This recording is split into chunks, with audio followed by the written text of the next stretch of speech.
we've had a really exciting year so far of chatting to various community groups, charities and businesses in the Summit to Sea project area. And we've been hosting some public workshops as well. But what we know we haven't done enough is talk to individuals and talk to specific communities in the area, which has been really hard to do with the pandemic. So we've created the Community Facilitator role, which is a way of different people from different communities, be that geographic areas or maybe communities with a common interest, so maybe young farmers, or you might have a particular conservation interest, to get together, and you can hold your conversation with your community and input into this process as we continue through the co-design.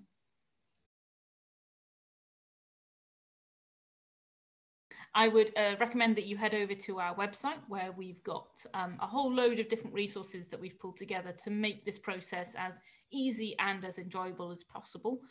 So we've got a toolkit there. We've got some example kind of conversation menus. We've got some different ways that you might want to run your workshop or your conversation. So I go over and have a look at those. You can get in touch with me. My email will be on those documents as well, and we can offer any additional support. We will also be running some workshops to kind of welcome people to the role and answer any questions that people might have. So that's probably the first port of call I would do.